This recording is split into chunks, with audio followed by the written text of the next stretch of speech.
So picture this. Imagine a massive global goal, something that took decades of effort to achieve, sharing a single message with every nation on the planet. And by 2025, boom, it happened. Milestone reached. But here's the twist. What if that wasn't the end of the story? What if it was actually just the beginning of the real mission? That's exactly what we're going to dive into today. All right, so how do we wrap our minds around this whole thing? Well, we're going to break it down into 5 simple parts. First, we'll talk about why the mission is still going on. Then we'll dig into the original instructions, the manual, if you will. After that, we'll look at a really specific tool for the job, see how it all connects to a much bigger vision, and then, this is the important part, we'll figure out where you fit into all of it. Okay, let's start at the very beginning. To really get a handle on this mission, we've got to go back to the source, right? Back to the original inspiration, the core motivation. And it all starts with the example Jesus himself set for us. Think about what really drives you, what fuels you every day. For Jesus, he lays it out right here. He says his meat, his real nourishment, the thing that sustained him, it wasn't food. It was doing the will of the one who sent him. This wasn't just a job. It was his deepest satisfaction. It was literally the reason he got up in the morning.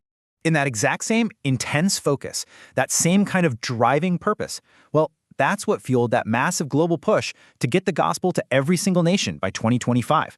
I mean, it was a huge, historic achievement, and it was all powered by that very same conviction. And this right here is the key turning point. See, preaching the message, that was phase 1. And check, that box is ticked. But now the mission has evolved. It's shifted from just broadcasting a message out there to the deeper, long-term work of discipling. Really nurturing and teaching people. The work is definitely not over. So you might be asking, where does this focus on discipling even come from? It's not some new idea, actually. It comes from a very specific foundational command, a mandate that was given to every single believer. I bet you recognize this one. It's known as the Great Commission. And really pay attention to the language here. It's not a friendly suggestion, it's a direct command. This is basically the blueprint for everything that comes next. And if we just break that down, it's really 3 clear, simple steps. Number 1, go and make disciples of all nations. Number 2, baptize them. And number 3, and this one is so crucial and ongoing, teach them to actually live out everything that's been commanded. So what's the takeaway? The bottom line is this. The Great Commission isn't just another thing to check off a to-do list. No, it's presented as the central will of God. It's the core vision that's supposed to shape, every single priority in your life. Okay, so we've covered the what and the why. The next logical question has to be how. How do we actually do this? Let's take a look at a specific tool that's been given for this exact mission of discipleship. But first, let's get crystal clear on what we're talking about. When we say discipling the nations, what does that actually mean? Well, it's defined as the process of teaching the nations the Word of God and, this is key, preparing them for the coming of the Lord. It's teaching with a purpose. Okay, so how is this supposed to happen on a global scale?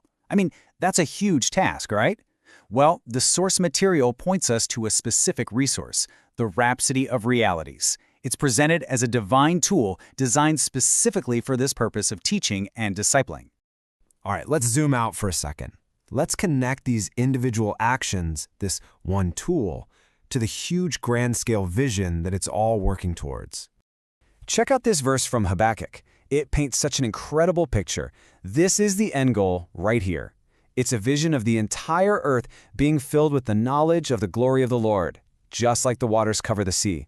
I mean, think about that. It's total, it's everywhere. And this is how that massive vision actually happens. It's not about one single giant act. It's about all of us doing our part. It's the small, simple, concrete things. Winning a soul, distributing a copy of Rhapsody of Realities, sowing a seed in faith. It all adds up. So we've gone from the big cosmic picture all the way down to these individual actions. Now let's make it even more personal. How does this huge global mission actually play out in your life day to day? And that really brings us to a very direct, very personal question. When you think about this grand mission, what is your priority? Seriously, it's a good moment to just pause and think about that. And the answer, the instruction that follows, is pretty clear. Therefore, refuse to be distracted. It's a call to make a conscious decision, to focus your energy and your attention on what this is all about. And that's not some vague concept. It's about real, tangible actions. It means living for the joy of showing others what the Christ life is all about. It's about educating them on the power of righteousness, and it's about helping to establish them, to ground them in the truth of the gospel. And that brings us to our final question, and maybe it's the most important one of all. It really sums up this entire mission and puts it right back on you. When you look at everything, all your efforts, your priorities, your day-to-day life, it all boils down to this. Is your life for His glory